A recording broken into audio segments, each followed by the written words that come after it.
जय श्री कृष्ण। वर्ष में सिर्फ एक बार आती है यह विशेष पांडव निर्जला एकादशी।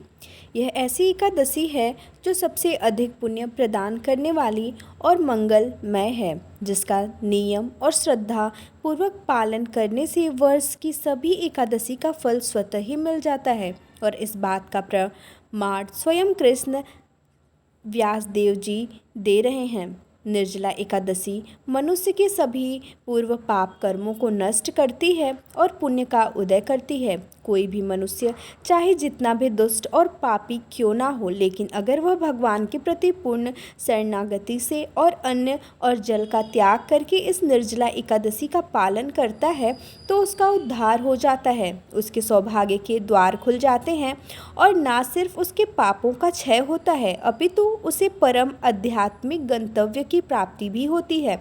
तो चलिए इस परम पवित्र निर्जला एकादशी के उपलक्ष्य में आज हम एक पौराणिक कथा का श्रवण करते हैं।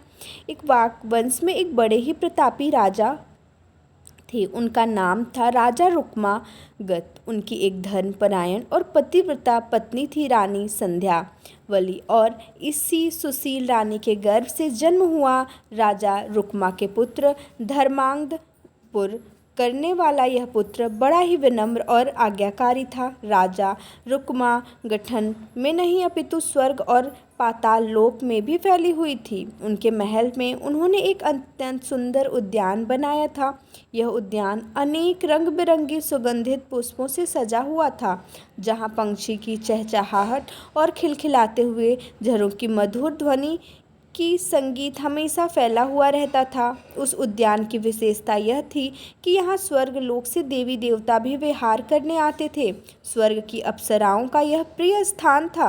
एक दिन ऐसे ही एक अप्सरा स्वर्ग लोक से नीचे पृथ्वी पर इस उद्यान में रमण करने आई। उद्यान में विहार करते हुए अचानक उसके पांव में कांटा चुभा, और वह कांटा बैगन की लता का था, और कांटा चुभने के कारण उस अप्सरा का पुण्य क्षीण हो गया और परिणाम स्वरूप वह वापस स्वर्ग लोक में नहीं जा पाई।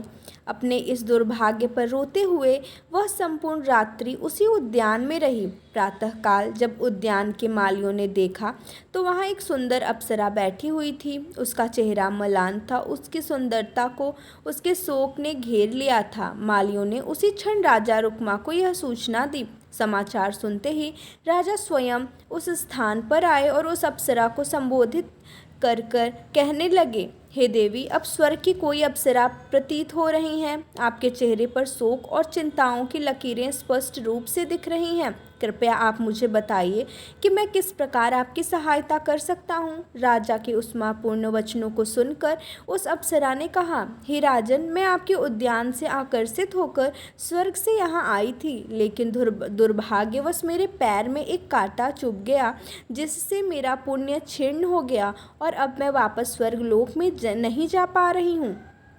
यदि आप मेरी सहायता करना चाहते हैं तो कृपया करके अपने राज्य में किसी ऐसे व्यक्ति को ढूंढिए जिसने कल एकादशी का व्रत रखा था।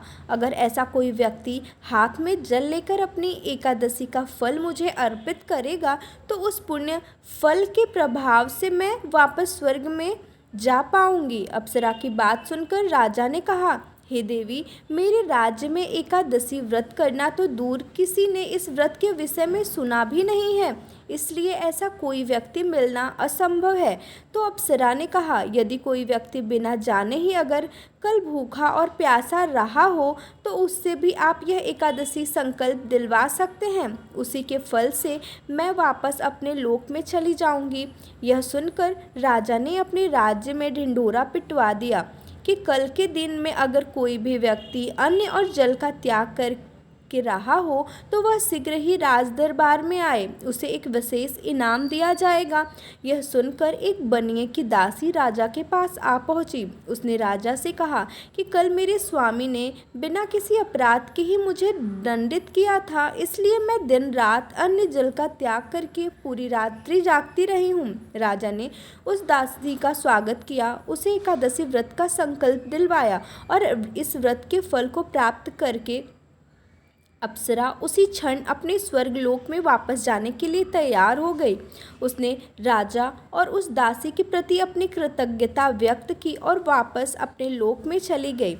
अब देखिए, यह अप्सरा तो वापस अपने स्थान पर चली गई, लेकिन यह पूरा प्रसंग देखकर राजा रुक्मा के आश्चर्य की कोई सीमा नहीं रही। उन्होंने मन में ही सोचा कि अगर बिना एकादशी व्रत का नियम पालन किए सिर्फ भूखे प्यासे रहकर भी इसका पुण्य फल अर्जित किया जा सकता है, तो इस एकादशी व्रत का संकल्प लेकर नियम पूर्वक पालन करना कितना पुण्यशाली होगा। यह सोचकर राजा ने अपने गुरु से इस एकादशी व्रत और उसके महात्म्य के विषय में और अधिक जिज्ञासा प्रकट की। गुरु ने राजा को एकादशी की महिमा का वर्णन कर सुनाया और उसी क्षण राजा ने यह संकल्प लिया कि अब से मैं और मेरा परिवार प्रत्येक मास में आने वाली सभी एकादशी तिथि का नियम पूर्वक पालन करेंगे। इतना ही नहीं, मेरे प्रजाजनों के लिए भी यह व्रत सर्वोत्तम है। इसलिए राजा ने अपने राज्य में यह आदेश दिया कि अब से सभी एकादशी व्रत का पालन करेंगे और इसके परिणाम स्वरूप राजा रुक्मागत के राज्य में समृद्धि और सुख के साथ साथ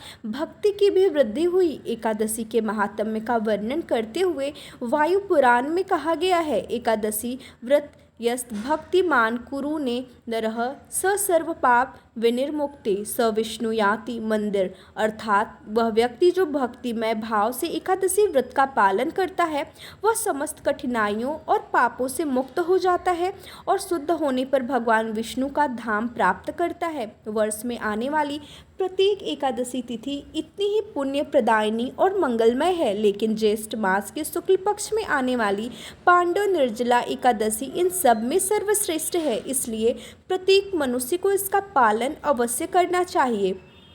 निर्जला एकादशी के दिन अन्न के साथ साथ जल का भी त्याग करना होता है। इस दिन अधिक से अधिक हरे कृष्ण महामंत्र यानी हरे कृष्ण हरे कृष्ण हरे हरे हरे राम राम राम हरे हरे इस महामंत्र का जप करना चाहिए और भगवान के दिव्य गुणों और लीलाओं के विषय में पढ़ना और सुनना चाहिए।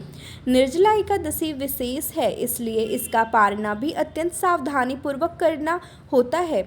अगर आपको मन में यह प्रश्न है कि आखिर निर्जला एकादशी का पालना कैसे करना चाहिए, तो आप हमारे निर्जला व्रत से जुड़े सभी पिछले वीडियोज़ में देख सकते हैं। तो ये थी निर्जला एकादशी की व्रत कथा। जय श्री कृष्ण।